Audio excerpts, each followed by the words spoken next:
Orta Dünya, yani sadece bu iki kelime bile değil mi? Birçoğumuzun zihninde hemen o yemyeşil tepeleri, görkemli kaleleri, o maceraları canlandırıyor. Kesinlikle.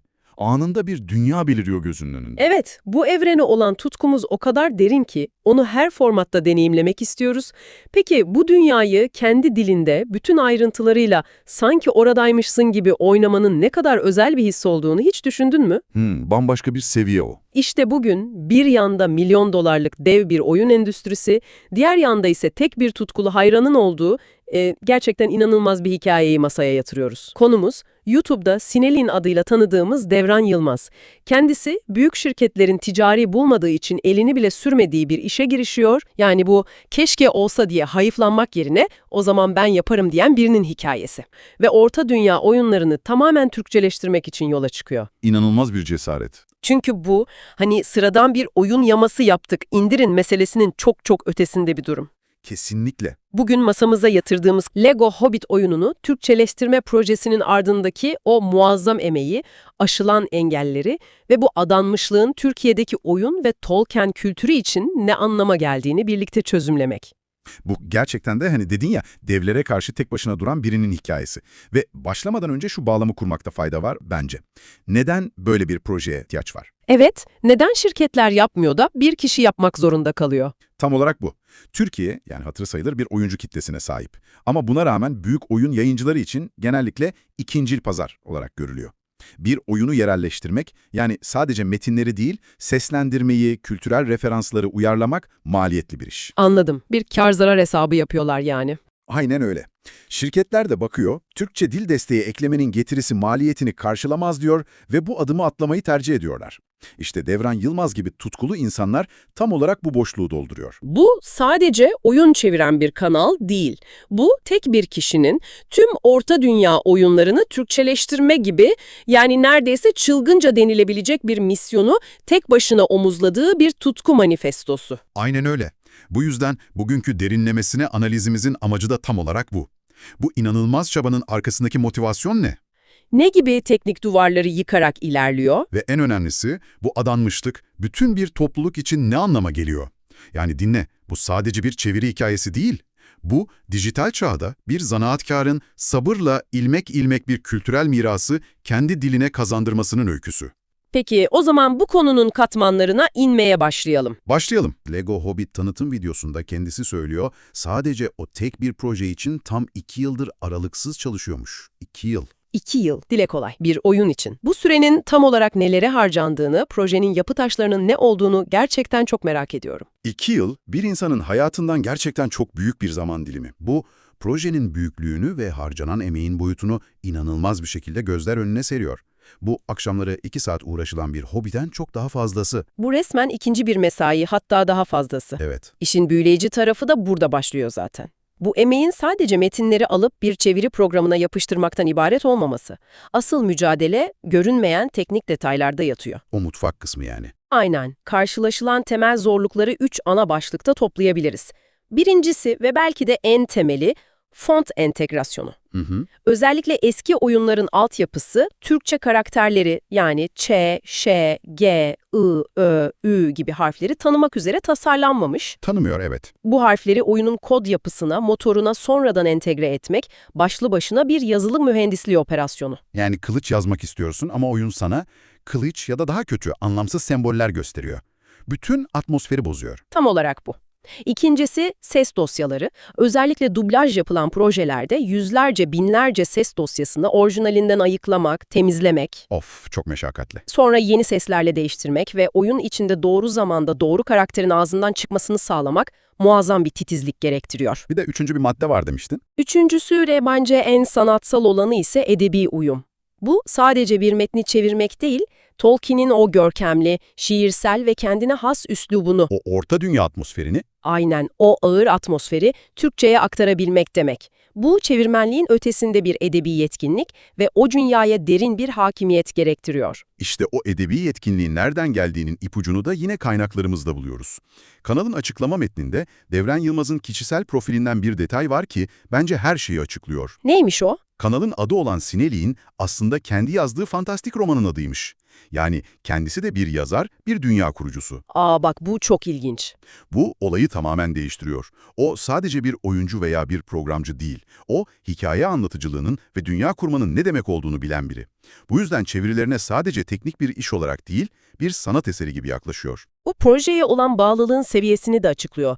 Bir aileniz var, düzenli bir işiniz var ve bunlardan arta kalan tüm boş zamanınızı, enerjinizi, gecelerinizi bu inanılmaz meşakkatli işe adıyorsunuz. İnanılmaz bir tutku. Sıradan bir hobinin çok ötesinde neredeyse bir yaşam amacı haline gelmiş bir tutku bu ve bu tutku doğal olarak başka yetenekli insanları da projeye çekiyor. İşbirlikleri de burada devreye giriyor. Evet, özellikle Lego Hobbit projesindeki yapay zeka destekli dublaj konusu çok dikkat çekici. Evet, o kısım çok önemli. Asıl bomba o. Bir oyundaki binlerce satır diyaloğu tek bir kişinin seslendirmesi imkansız.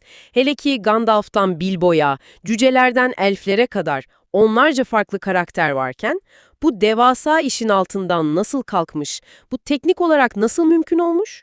İşte burası projenin ne kadar zekice kurgulandığını ve modern teknolojiden nasıl faydalandığını gösteriyor. Devran, dublaj için iki farklı ama birbirini tamamlayan bir yöntem izlemiş. İki farklı yöntem mi? Merak ettim. Birincisi, oyunun ana hikayesini anlatan sinematik sahneler için. Bu sahneler Peter Jackson'ın filmleriyle birebir aynı ilerlediği için filmlerin Türkiye'deki profesyonel seslendirme kadrosunun yaptığı orijinal Türkçe dublajları almış. Dur bir dakika. O bildiğimiz sesleri mi almış? Aynen o sesleri. Sonra da yapay zeka tabanlı ses modelleme sistemleri kullanarak bu sesleri oyundaki karakterlerin dudak hareketleriyle ve zamanlamasıyla senkronize bir şekilde montajlamış. Bu inanılmaz bir şey. Yani bu hayran projelerinin artık sadece metin çevirisiyle sınırlı kalmadığını, Hollywood düzeyindeki prodüksiyon değerlerini, yani hepimizin bildiği o ikonik sesleri alıp neredeyse sıfır bütçeyle oyunlara entegre edebilecek güce ulaştığını gösteren devrimsel bir adım. Kesinlikle devrimsel. Gandalf'ı yine o bildiğimiz tok sesiyle, Bilbo'yu o tanıdık naifliğiyle duyuyoruz. Bu oyuna olan bağı anında 1000 kat arttırır. Kesinlikle. Bu tür işbirlikleri tek kişilik bir projenin sınırlarının nasıl aşılabileceğini Ve doğru ortaklıklarla projenin kalitesini ne kadar yükseğe taşınabileceğini gösteren harika bir örnek. Bu ben her şeyi yaparım inadından ziyade en iyisi için kimden destek alabilirim vizyonunu gösteriyor. Çünkü oyunda sadece ana karakterler konuşmuyor. Görev veren, yoldan geçerken selamlaşan, arka planda kendi kendine mırıldanan onlarca yan karakter, yani NPC'ler var. Evet doğru. Filmlerde bu karakterlerin Türkçe ses kaydı doğal olarak yok. Peki onlar ne olacak? Evet orası ne olmuş? İşte orada topluluk gücü devreye girmiş. Devran Yılmaz bir çağrı yapmış ve gönüllü seslendirme yapan arkadaşlar bu karakterleri tek tek seslendirmiş. Vay be. Bu nokta projenin bireysel bir çabadan çıkıp ortak bir tutkunun ürünü olan bir topluluk projesine dönüştüğü an. Videoda bu gönüllülere tek tek teşekkür etmesi de bu ruhu çok güzel yansıtıyor. Bu harika bir dayanışma örneği. Ama burada aklıma bir soru takılıyor. Bir yanda filmin milyon dolarlık stüdyolarda kaydedilmiş profesyonel seslendirme kadrosu, diğer yanda evindeki mikrofonla kayıt yapan gönüllü amatör sesler. Bu oyunun atmosferinde bir tutarsızlık yaratma, bir kalite farkı oluşturma riski taşımıyor mu? Çok yerinde bir soru. Teoride evet, böyle bir risk var. Ancak videodaki örnek diyalogları dinlediğinde durumun farklı olduğunu görüyorsun. Belki bir ses mühendisinin stüdyosundan çıkmış gibi kristal berraklığında değil ama o seslerdeki samimiyet, o tutku o kadar hissedilir ki Anladım. O samimiyet açığı kapatıyor. kapatıyor. Bu bir kusurdan çok projenin ruhunu yansıtan, ona karakter katan bir özelliğe dönüşüyor. Bu bizim tarafımızdan bizim için yapılmış bir iş hissini pekiştiriyor. O diyalogları duyduğunda zaten kalite farkını değil, o anın büyüsünü hissediyorsun. Peki, o zaman bu tek kişilik dev kadronun ve işbirliklerinin ortaya çıkardığı o Türkçeleştirilmiş dünyalara biraz daha yakından bakalım. Neler var bu hazine sandığının içinde? Neler yok ki? İlk olarak strateji oyunu sevenler için adeta bir cennet var. Efsanevi Battle for Middle-earth serisinin tamamı, yani birinci oyun, ikinci oyun ve Witch King eklentisi. Klasikler. Hepsi için güncel ve sorunsuz çalışan Türkçe yama desteği ücretsiz olarak sunuluyor. Bu oyunların strateji türü için ne kadar önemli olduğunu bilenler bilir. Ve olay sadece ana oyunlarla da sınırlı değil, bu da projenin ne kadar yaşayan bir organizma olduğunu gösteriyor. O oyunların üzerine kurulmuş, belki de oyunların kendisinden bile daha popüler olan devasa modlar var. Age of the Ring gibi mi? Mesela Age of the Ring ve Edain mod, bunlar oyuna yeni ırklar, yeni birimler, yepyeni mekanikler ekleyen devasa eklentiler.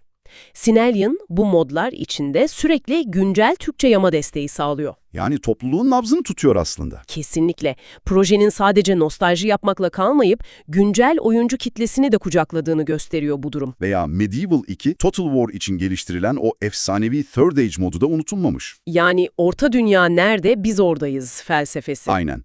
Ama asıl olay bence imkansız olarak görülen projelerde başlıyor. Burası işin gerçekten ilginçleştiği nokta. Mesela Lord of the Rings, Conquest. Evet. Bu oyun çıktığı dönemde çok sevilmişti. O kaotik savaş atmosferini çok iyi yansıtıyordu. Devran Yılmaz kendi tanıtım videosunda bu oyunu dünyada Türkçe'ye çeviren ilk ve tek kişi olduğunu belirtiyor. İlk ve tek. Neden peki? Sebebi de basit.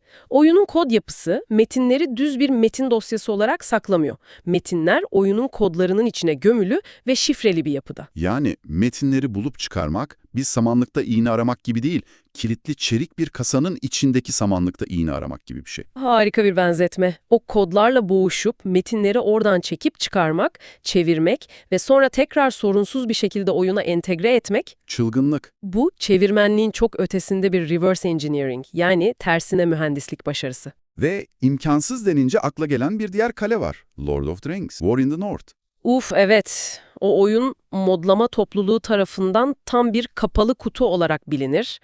Dosyalarına erişmek, içinde en ufak bir değişiklik yapmak neredeyse imkansızdır. Birçok kişi denemiş, pes etmişti, doğru. İşte Sinelin bu kilidi de kırmış. Sadece metinleri çevirmekle kalmamış, o kapalı kutu oyuna Türkçe karakter desteği eklemeyi de başarmış. Bu teknik olarak inanılmaz büyük bir başarı. Kesinlikle.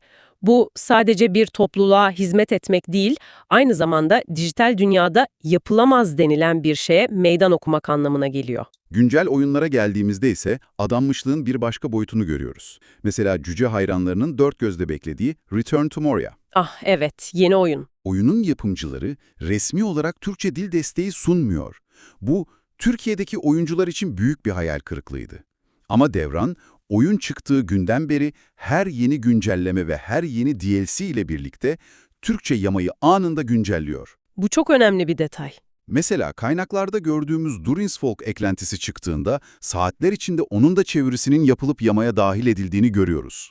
İşte bu projenin yaptım bitti kenara koyduğum şeklinde bir iş olmadığını kanıtlıyor. Bu yaşayan, nefes alan, oyunla birlikte gelişen bir destek hizmeti aslında. Kesinlikle. Büyük şirketlerin para kazanamayacağını düşündüğü için sunmadığı bir hizmeti tek bir kişi tutkusuyla ve topluluğuna olan saygısıyla sunuyor. Bu ticari mantığın tamamen dışında bir adanmışlık seviyesi. Peki tüm bu projeler arasında bir göz bebeği, bir magnum opus var mı diye sorsam, sanırım cevap belli. Lego Hobbit. Kesinlikle Lego Hobbit. 2 yıllık emek, Tolkien'in kitaplarına ve filmlerine sadık kalarak yapılmış inanılmaz özenli bir çeviri. Ve hepsinden önemlisi. Türkçe dublaj. Türkçe dublaj.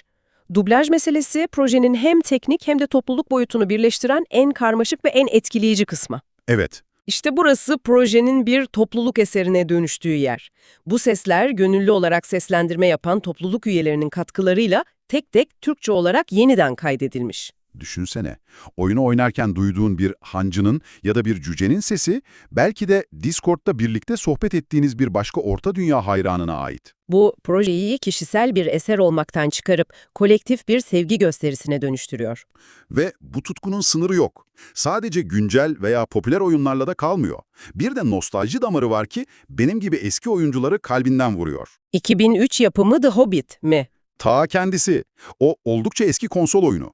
Çoğumuzun belki unuttuğu ama bir neslin ilk orta dünya deneyimlerinden biri olan o oyun ona bile el atılmış. Ciddi misin? Metinleri çevrilmiş, Türkçe karakterler eklenmiş ve hatta videoların birinde bu oyuna da dublaj yapma niyetinde olduğundan bahsediliyor.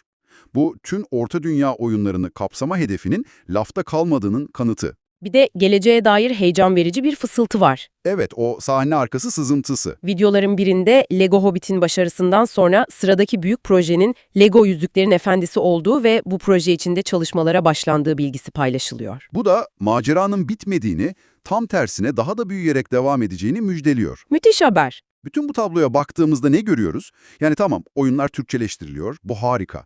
Ama bu projeler neden bu kadar önemli? Bu sorunun cevabı bence kanalın açıklama kısmındaki o şiirsel ifadede saklı. O meşhur cümle. Aynen, alıntılıyorum. Karanlık bastığında ışığı arayanlar olur. İşte bu kanal o ışığın bir parçası olsun diye kuruldu. Bu cümle gerçekten de projenin ruhunu özetliyor. Bu sadece teknik bir uğraş değil, bu bir anlam arayışı. Hı hı. Türkiye'deki on binlerce, belki yüz binlerce orta dünya hayranı için bu evreni kendi ana dillerinde tüm edebi derinliğiyle deneyimleme imkanı sunan bir ışık bu. Kesinlikle. Tolkien'in eserleri zaten dil ve mitoloji üzerine kurulu. Bu eserleri orijinaline en yakın ruhla, kendi dilinde okumak, oynamak, deneyimlemek paha biçilmez bir şey. Bir elf şiirini İngilizce altyazıdan takip etmekle kendi dilinin tınılarıyla duymak arasında dağlar kadar fark var. Kesinlikle. Ve bu ışığın yanmaya devam etmesi için bir yakıta ihtiyaç var. Sürdürülebilirlik burada kilit nokta. Tabii. Yine kanalın açıklamasında altı çizilen bir gerçek var. Bu içerikler tek tuşla oluşmayan, sabırla, araştırmayla ve dikkatle örülen işlerdir. Bu kadar yoğun bir emeğin karşılıksız kalması uzun vadede projenin devamlılığını riske atabilir. İşte burada YouTube'un katıl butonu gibi topluluk destek sistemleri devreye giriyor. Bu sadece bir bağış değil, bir nevi projenin paydaşı olmak anlamına geliyor. Evet, Bazı özel içeriklerin sadece destekçilere sunulması, birilerini dışlamak değil, tam tersine projenin motorunu çalıştıran, yakıtı sağlayan kişilere bir teşekkür etme biçimi. bu tür tutku projelerinde en büyük düşmanlardan biri de yaratıcı tükenmişliği yani burnout'tur. Evet, tükenmişlik, topluluğun maddi ve manevi desteği, bu tükenmişliğe karşı en büyük kalkan. Aynen öyle. Ve bu destek tek taraflı bir durumdan çıkıp karşılıklı bir etkileşime, bir topluluk oluşumuna zemin hazırlıyor. Bir komünite yaratıyor. Evet, Conquest yaması tanıtım videosunda ortadunya.com adresindeki Discord kanalından bahsediliyor. Burası artık sadece insanların yama indirmek için uğradığı bir yer değil. Canlı bir platforma danışmış durumda. Aynen.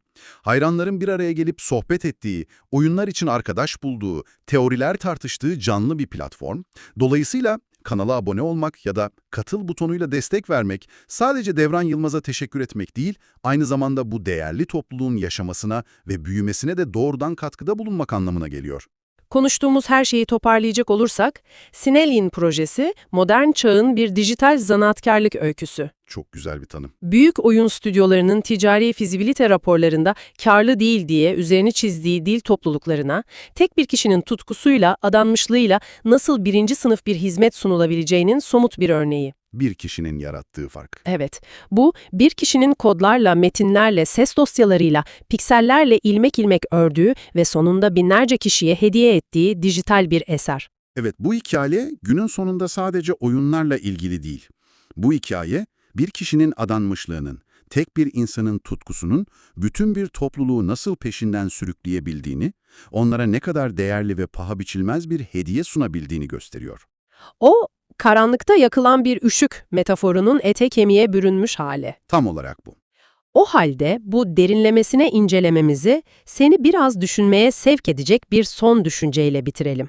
Büyük şirketlerin ve ana akım medyanın radarında olmayan, ticari olarak görünmez kabul edilen nice tutkulu topluluk kendi dijital kahramanlarını yaratıyor.